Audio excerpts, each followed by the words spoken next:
দেখো আজ তোমাদেরকে আমি দেখাবো কিভাবে সিম মার্জিন মার্কারে দিতে হয়। তো তার জন্য আমি আগে একটা মার্কার খুলে নেব। তো আমি একটা রেডি মার্কার খুলে নিচ্ছি, যে কোনো বুঝতে পারবে। তো আমি ধরো এই মার্কারটা এখন খুললাম। এখন দেখো এখানে সিম মার্জিনটা না দেখা যাচ্ছে, কিন্তু এটা যখন আমি মার্কারে দেবো আদৌ কি দেখা যাবে কি যাবে না, সেটাই হচ্ছে বিষয়। তো আমি এখানে দেখো এটা অন করলাম। দেখো মানে মার্কারে দিচ্ছি আমি, দেওয়ার সময় দেখো এখানে সিম মার্জিনটা দেখাচ্ছে না। তো আমি এটা যদি মার্কারে সিম মার্জিন লাগে তাহলে কীভাবে অন করব, সেটা সিস্টেম হচ্ছে সিম্পল। মার্কার কমপ্লিট হয়ে যাবে, হওয়ার পরে এখানে যে নিচে যে সেটিংটা আছে দেখো, ফলো করো। নিচে সেটিংয়ে ক্লিক করব। সেটিংয়ে ক্লিক করার পর ওপরে দেখো একটা অপশান দেখা যাচ্ছে পোলোটাস সেটিং। পোলোটাস সেটিংয়ে ঢুকলাম। তার নিচে দেখো লিয়ার সেটিং, লিয়ার সেটিংয়ে ঢুকলাম। দেখি এখান থেকে দেখাচ্ছে কাট লাইন ইন্টারনাল সিম নোচ।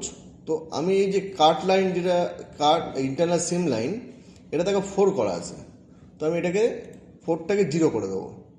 0 করলে আমার সেলাই মার্জিনটা এখানে শো করবে। দেখো এবারে আমি যখন মার্কারে দিচ্ছি দেখো শো করছে। তো এটা হচ্ছে, তার মানে আমরা যদি সেটিংয়ে যাই আরেকবার বুঝতে পারবে। আমি দেখাই পোলোটাস সেটিং, লিয়ার সেটিং। এখানে ইন্টারনাল যে সিম লাইনটা আছে, এই ইন্টারনাল সিম লাইন 0 করে রাখি, তাহলে মার্কারে যাবে সেলাই মার্জিনটা, সিম লাইন মানে সেলাই মার্জিন। আর যদি আমি এটাকে 4 করে দিই, এটাকে 4 করে দেবো, তাহলে আর যাবে না। দেখো প্রথমে 0 করে দেখালাম একবার, এবার আমি আবার 4 করলাম, 4 করে অ্যাকসেপ্ট করলাম। করবো যখন আমি এটা দিচ্ছি দেখো আর যাচ্ছে না। তো সেলাই মার্জিন কীভাবে শো করবো তাহলে সেটা আমরা দেখলাম। আর যারা আশা করি যাদের সমস্যা হচ্ছে তারা এখান থেকে দেখে নিলে উপকৃত হবে। তো আজকে এই পর্যন্ত।